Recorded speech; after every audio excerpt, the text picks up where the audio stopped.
Hola, soy Brisa Niebla otra vez con ustedes desde el estudio de Plataforma para compartirles una emisión más de Los Secretos del Poder. Hoy con nosotros el ingeniero Jorge Mojica Vargas responderá sin reservas para que podamos conocer de propia voz aspectos de su vida profesional, pública y personal. Militante del Partido Revolucionario Institucional, exalcalde de Durango, exdelegado de Profeco y actualmente director de uno de los principales diarios en la entidad, Jorge Mojica está hoy aquí, en Los Secretos del Poder. Bienvenidos. Ingeniero, ¿cómo está? Bien, muy bien, gracias a Dios. Un gusto tenerlo aquí Igualmente, con nosotros. muy amables por invitarme. ¿Por qué le dicen el gallo Mojica? Pues porque quizás en un tiempo era muy pleitista y de ahí surge el apodo. ¿Sí es muy gallo? Pues a veces, depende. ¿A los cuántos años probó la marihuana? No lo he probado. No critico a nadie, pero no lo he probado. Dicen que usted iba a ser gobernador, pero lo pararon los mismos del PRI. Pues fue una mención en un tiempo cuando yo estaba como presidente municipal, estoy hablando de los más o menos en el año 90, 1990, está en la presidencia, y alguien mencionó como una posibilidad de algunos candidatos en aquel entonces del PRI al gobierno del Estado, y me metieron en esa lista, que al final de cuentas pues provocó, sobre todo en aquel PRI de aquellos años, grupos muy fuertes, pues sí, que me empezaran a atacar pensando obviamente que pudiera ser. Y de luego pues hubo oposición de los políticos tradicionalistas que había en aquel entonces en el PRI. ¿Shot de mezcal todos los días o los fines de semana? No, mire, todos los días no, pero el mezcal tengo poco, sí tomo poquito de vez en cuando, pero prefiero mezcal. ¿Qué prefiere, el mariachi o los narcocorridos? El mariachi, definitivamente. A los 24 años de edad llega a ser delegado de Durango de la SECOFI, hoy delegación de Economía. ¿Quién lo invitó? Pues mire, fui efectivamente delegado, pero en Gómez Palacio, que era también una delegación.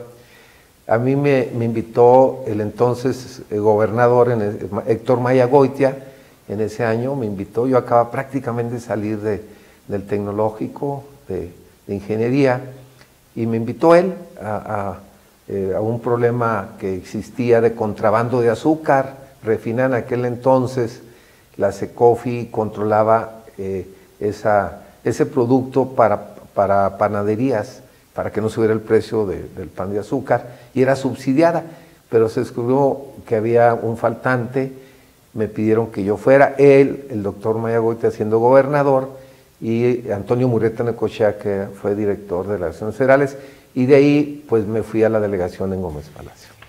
De 1973 a 1979, Héctor Mayagoitia fue mandatario estatal.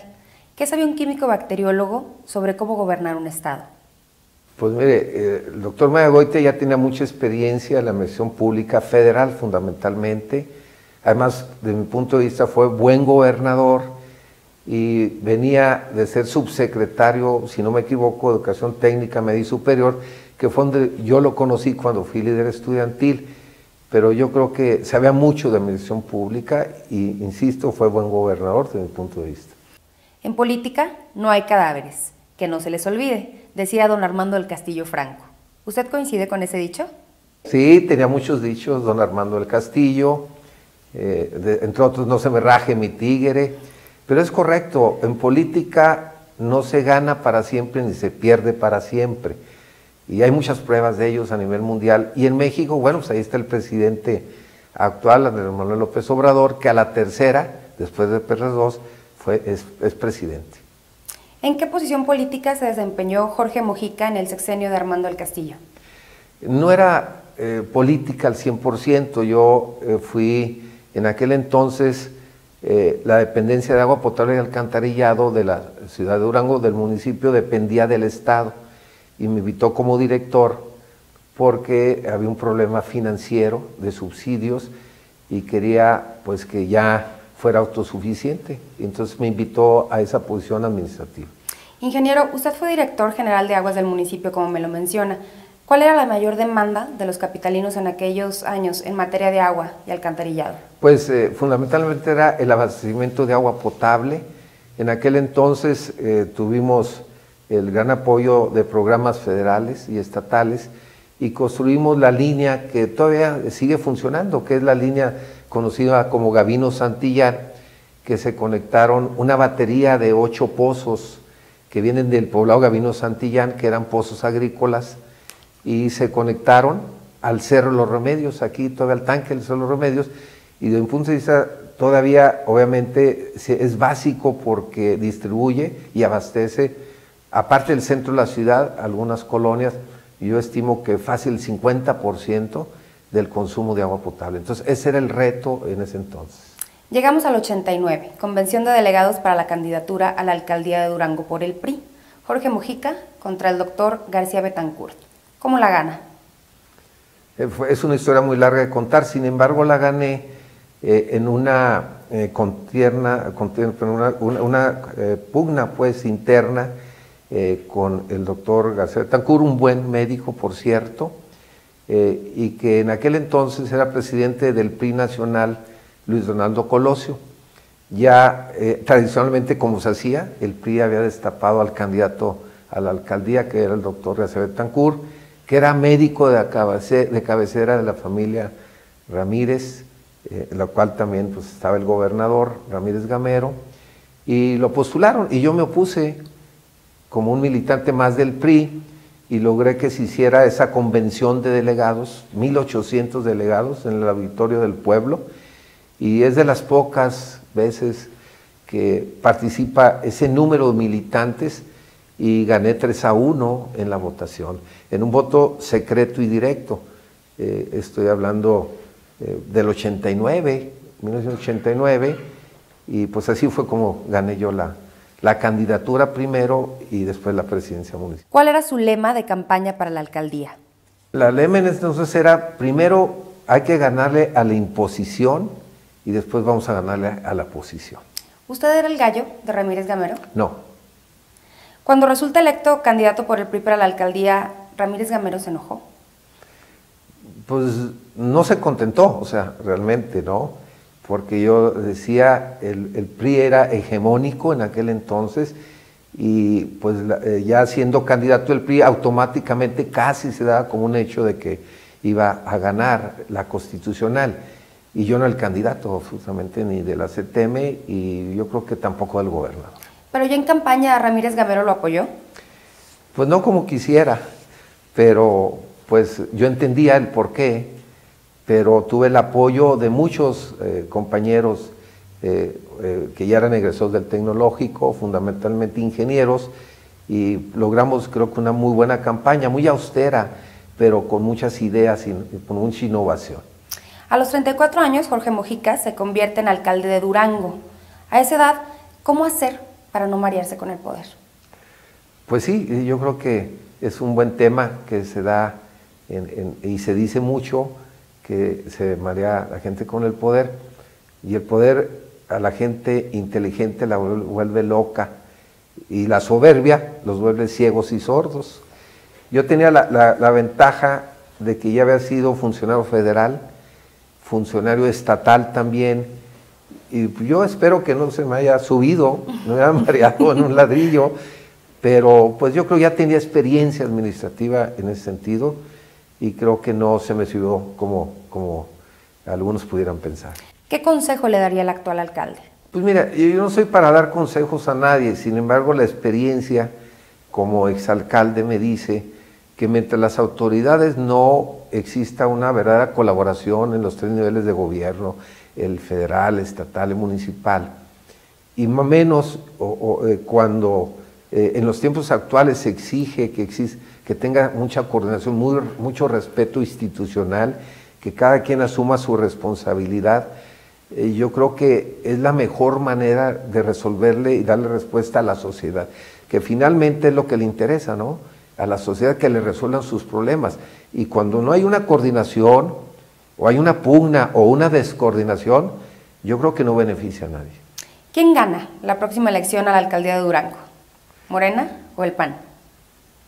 O el PRI, ¿no? ¿O el ¿Quién PRI? sabe, verdad?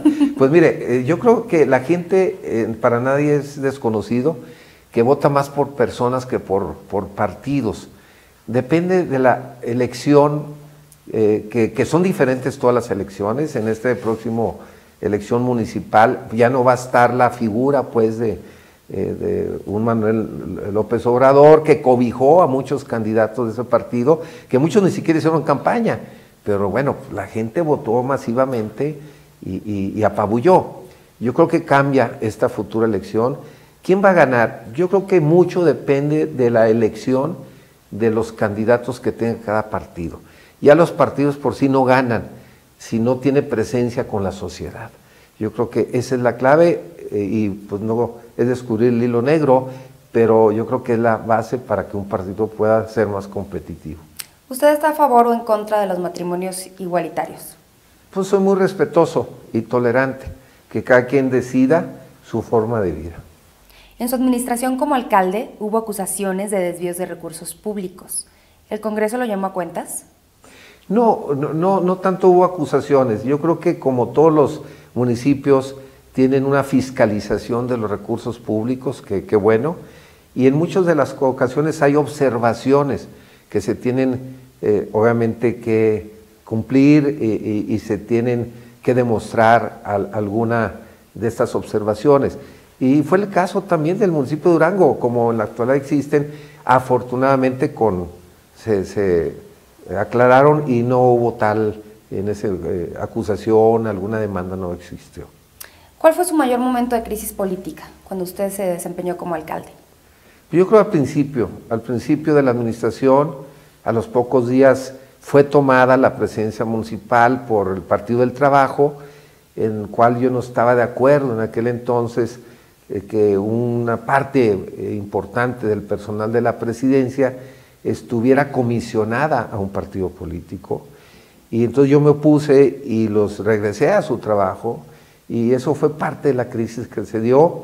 Tan es así que intervino el presidente de la República, que venía a una visita a Durango, Carlos Salinas, a lo cual pocos saben, pero yo le comenté, porque él me pidió resolver el problema, y yo le decía que yo no iba a ser en aquel entonces secuestrado por ningún partido político, ¿sí? Y no iba a ser rehén de nadie. Y tan es así que le decía que está dispuesto a renunciar junto con mi cabildo si no se resuelve el problema, y se solucionó afortunadamente. Pero creo que fue de las más crisis en ese sentido.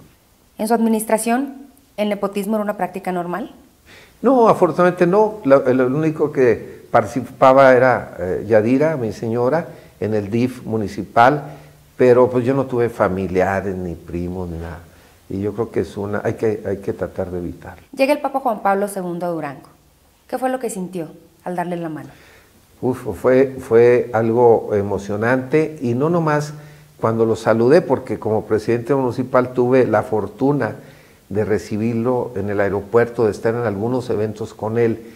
Desde que apareció en la puerta del avión, yo creo que todo el mundo nos impresionamos. Reflejaba carisma, bondad, una serie de circunstancias que lo emocionaba a uno mucho. Entonces, sí fue impresionante. ¿Quién influyó para traer al Papa a Durango? ¿El exgobernador Ramírez Gamero o el arzobispo Antonio López Aviña? Antonio López Aviña fue el que prácticamente en el Vaticano logró que viniera el Papa, que incluyera en la gira a nuestro país, a Durango, y fue el único estado donde estuvo 2 días prácticamente, y durmió aquí, el 9 y el 10 de mayo estuvo aquí, de ese año. Nos vamos a 1992, sí. Elecciones para diputado local.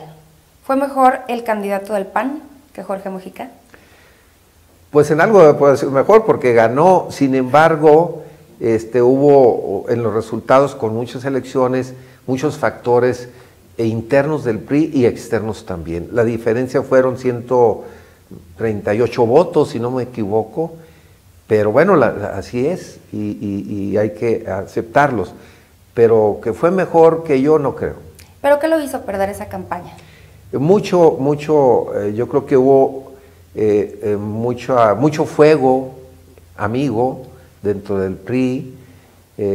Hubo en el día de la elección, que es la más básico, no se presentaron 8 representantes de mi partido que yo tenía en las casillas más importantes del PRI, que era el norte de la ciudad, y yo después, sin señalar, me di cuenta que hubo una estrategia interna, desgraciadamente, que se había negociado con anticipación que perdiera junto con otros candidatos que también, ahora sí que los hicieron perder. ¿Pero fue una mala campaña o su partido lo traicionó?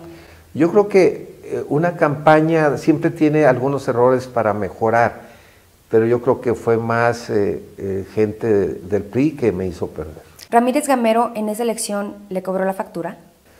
Pues hay esa versión. Yo creo que no tanto él, fueron otros que intervinieron más en ese sentido. ¿Silverio Esparza lo dejó solo? Sí, me dejó solo. ¿Usted en qué año se afilió al PRI?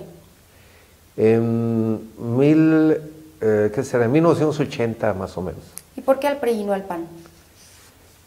Pues mira, cuando me preguntan del PRI y del PAN, yo siempre respondo que ¿cuál PRI?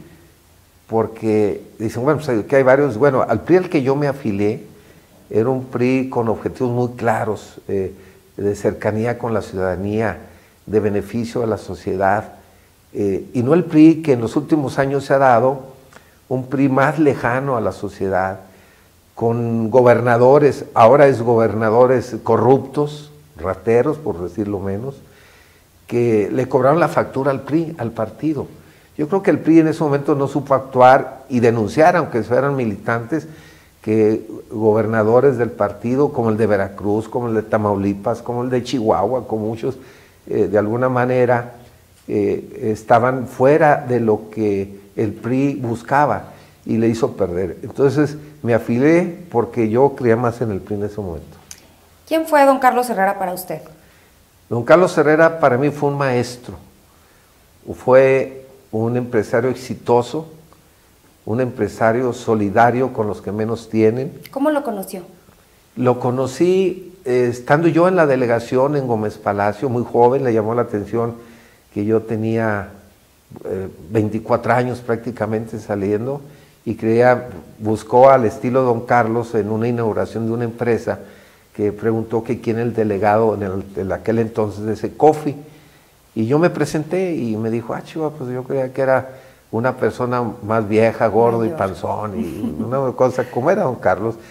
Y entonces logré tener una gran amistad, y en aquel entonces era Don Carlos, el empresario exitoso, el generador de empleos de la comarca lagunera, impulsó el parque industrial, y ahí lo conocí. En su momento, ¿por qué se le relacionó con el narcotráfico a don Carlos Herrera? Pues ha sido un mito. Don Carlos decía que cuando entra uno a la política, pues lo atacan de todo. Y en aquel entonces, dice, al principio decían, cuando tiene éxito en la política y más también en lo económico, algunas gentes dicen, no, con el fin de denostarlos, no, pues era contrabandista.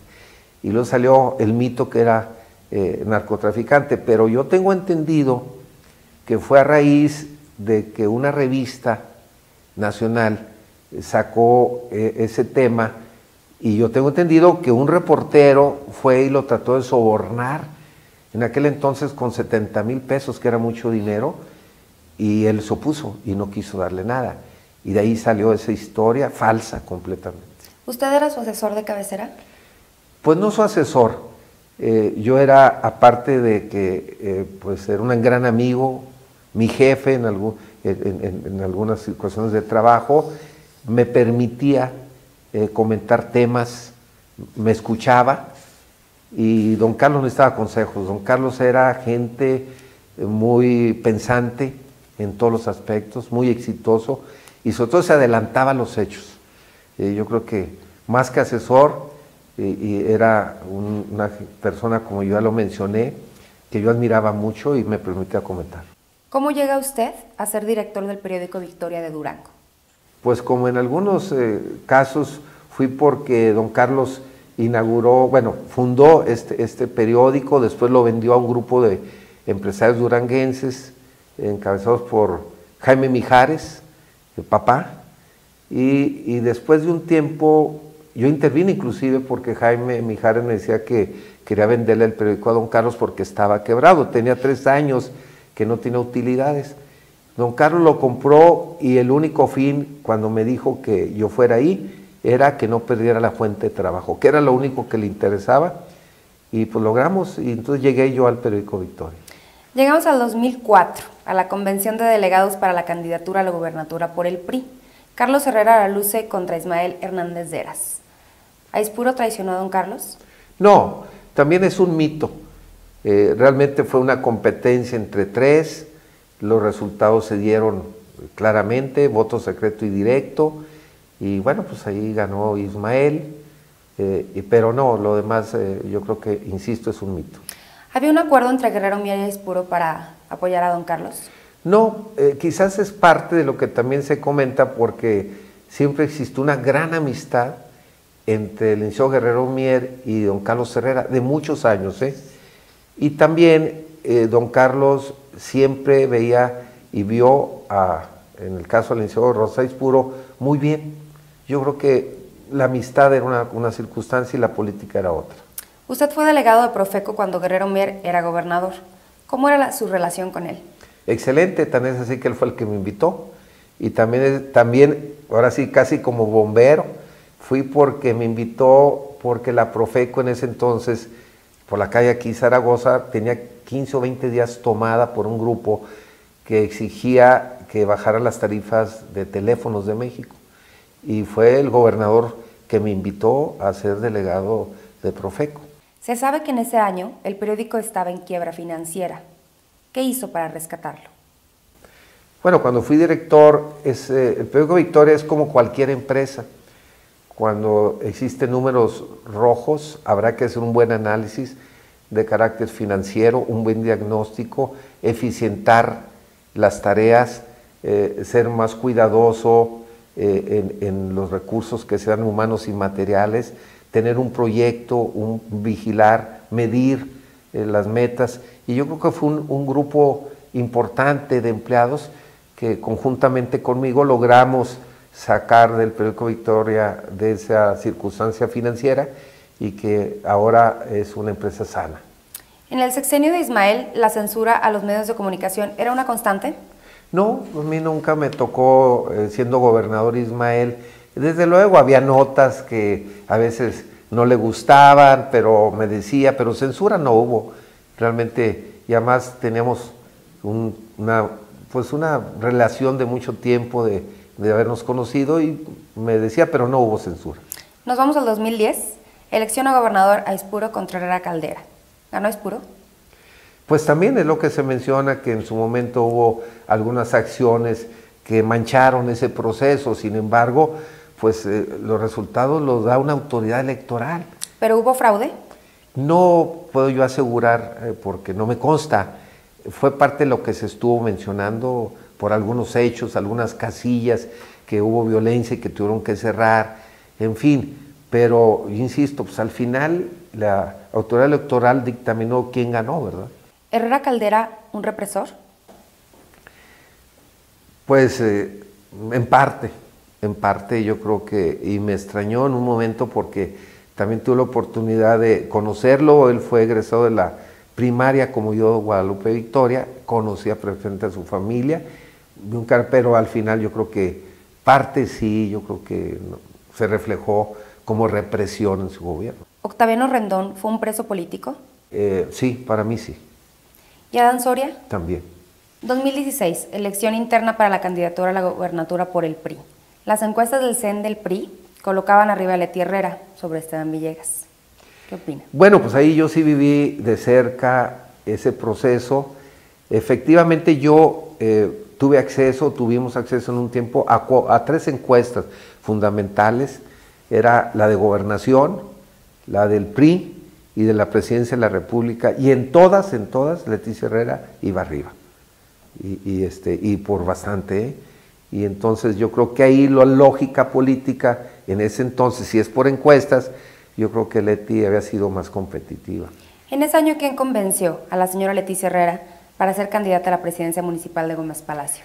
Pues ella tuvo resistencia, yo también estuve en una reunión ahí, y yo creo que fue el presidente del PRI, Mario Fabio Beltrones, el que le pidió realmente a Leti Herrera que la apoyara, que por el perfil que ella tenía ganadora, y fue el que la convenció fundamentalmente, y algo don Carlos Herrera. ¿Se equivocó Herrera Caldera en imponer a Esteban Villegas como candidato? Yo creo que se equivocaron muchos, entre ellos él. Indiscutiblemente, yo creo que ya hablamos de las encuestas, Leti había sido muy competitiva, pues parte de la equivocación que se dan en unas cosas, o era el mejor que él que consideró, pero yo creo que en ese sentido pues sí tuvo mucho que ver en la decisión que se dio en el PRI, el entonces gobernador. En campaña, cuando Esteban Villegas interviene en el noticiero de Eber García Cuéllar e interrumpe a Aispuro, ¿en ese momento se definió el resultado de la elección? No se definió, pero sí influyó desde mi punto de vista. Fue un error en todos los aspectos, político, táctico y todo, al haber interrumpido. Alguien le haber comentado y que creo que fue un error político, y más en ese punto casi final de las campañas. Pero de influir, sí influyó. ¿Usted desde hace cuántos años conoce al gobernador Aispuro? Más de 20, unos 22, 23 años. ¿Es su amigo? Sí, es mi amigo. ¿El poder ya cambió a Aispuro? Yo creo que no, yo lo he tratado, sigue siendo una persona accesible, a la gente le consta, muy saludador, muy de cerca con la población. Yo creo que no lo ha cambiado, sigue siendo igual. ¿Qué le falta a Aispuro para mejorar su gobierno? Le falta, de un punto de vista, y es de que no se confunda tolerancia con debilidad. Yo creo que ahí tiene que apretar más a sus equipos de gobierno, dar más respuesta, evitar confrontaciones internas, poner más orden quizás en lo que yo podría ver de fuera. ¿El gabinete estatal es el talón de Aquiles de Aispuro? Pues yo creo que los equipos de gobierno siguen siendo factor fundamental para que tenga buenos resultados un gobierno. Y obviamente debe haber gobernabilidad, debe haber resultados, deben estar de cerca la sociedad. Yo creo que ahí es una función importante, es un talón de Aquiles de cualquier gobierno, y yo creo que en ese sentido no es la excepción tampoco el de Durango. ¿Twitter o Facebook? Facebook. Hace unos días una cuenta anónima de Twitter subió una imagen a redes sociales donde decía que el hombre que aparecía ahí era usted. ¿Libertad de expresión o difamación? Pues es chantaje y es difamación y es fotomontaje y es una serie de circunstancias. Yo creo que las redes sociales es un medio de comunicación muy importante, un instrumento tecnológico que debemos de aprovechar todo mundo para comunicarnos mejor, para conocer lo que sucede alrededor. Sin embargo, existen personas que lo utilizan en una forma pues mala, pésima, y que en lugar de contribuir esa comunicación, las utilizan para denostar a la gente, para tratar de, pues ahora sí, de atacar sin fundamento, aparte de chantajear, que pues a veces fui yo en parte, puede ser usted después, Bricia, o quien sigue. Es decir, yo creo que en ese sentido sí hay un abuso de las redes sociales, sobre todo de gente que se dedica a eso. Pero yo parto de lo que decía un maestro, el chantaje, la difamación, la mentira, muere cuando se encuentra una mente inteligente. ¿Los troles son cobardes sin principios o traumados sin escrúpulos? Ay, pues yo creo que son sicarios cibernéticos, porque atacan escondidos, denostan sin fundamento y yo creo que son cobardes. ¿Usted está decepcionado del PRI? ¿De cuál PRI? ¿Del actual? Pues del actual algo, porque alguien cuando me preguntan del PRI, yo lo que decía hace rato, yo al PRI al que yo pertenezco, al que yo creo que debe ser, es el que yo mencioné, cercano a la gente, tratando de evitar que en sus miembros exista corrupción, denunciarlos inclusive. ¿Ismael y Herrera Caldera acabaron con el PRI? No han acabado, el PRI no se ha acabado, sin embargo se tendrá que reconocer que hay en un gran bache, pero obviamente ellos como gobernadores tuvieron una responsabilidad como priistas y no acabaron, pero sí influyeron quizás al estado en que estamos ahorita. Usted es ingeniero por el Tecno con maestría en Administración Pública por la FECA. ¿Con cuál institución se identifica más? ¿ITD o UG? Ay, entonces, a veces cuando juego el fútbol de recuerdo, me decía el exrector, mi querido Menón, que me pusiera una playera con los colores de la mitad del Tecno y la mitad de la universidad. Jugaba medio tiempo en cada lado. No, yo creo que el tecnológico es mi alma mater, como se dice. Sin embargo, el haber estudiado 3 años también en la FECA, en mi maestría, me da la posibilidad como universitario también de querer a una institución como es la universidad. Yo creo que en ese sentido, pues ahora sí que soy técnico, pero también universitario. ¿El deporte qué es para usted? ¿Un hábito o un hobby? No, es un hábito, es una buena costumbre, y como decía el entonces doctor Landeros, que ya falleció, el deporte dignifica y hace ciudadanos más responsables. Entonces para mí es una forma de vida. ¿Y usted en qué deporte se considera bueno? Pues no tan bueno, pero he tenido la oportunidad de jugar fútbol desde infantiles, juveniles, fui seleccionado de Durango en juvenil, en el tecnológico seleccionado, fui a intertecnológicos, me gusta mucho el fútbol, jugué mucho tiempo, 10 años en el karate, como en el Okinawa con el profesor Barretero, y 14 años en el box. Actualmente he tenido la oportunidad de estar con los Maturino, que entrenan muy bien, el maestrito López, y hasta hoy sigo entrenando con el zurdo Sandoval, que es excelente entrenador. Entonces, yo creo que entre todo el fútbol, el karate y el box, pues me quedo con los 3. Ingeniero, ¿ya perdió la esperanza de ser gobernador? Dicen que la esperanza muere al último. Sin embargo, pues no ha sido mi pretensión ahorita. Yo creo que hay jóvenes muy bien preparados que se están preparando políticamente, administrativamente. También obviamente hay gente madura que tiene posibilidades, que ha demostrado capacidad. Y bueno, pues ahí estamos, pero yo creo que todo el mundo aspiramos a eso, pero por el momento mi meta es trabajar como un ciudadano común y desde luego tratar también en su momento políticamente de participar lo que se refleje en beneficio de la sociedad. ¿Le gustaría volver a gobernar la ciudad? Le voy a decir por qué sí y por qué no. Sí, porque ya sería obviamente un hombre más maduro, mejor preparado, con más experiencia política, administrativa, y yo creo que daría mejores resultados. Y no porque en su momento, pues también hay jóvenes que aspiran y hay que darles el espacio. Finalmente, ingeniero, en 3 palabras, defínase. Pues soy, ¿qué será? Muy constante en mis proyectos, soy muy leal con mis compromisos, soy tolerante en algunas circunstancias y creo que admiro mucho a la juventud. Muchas gracias, ingeniero. Gracias a usted, Luis.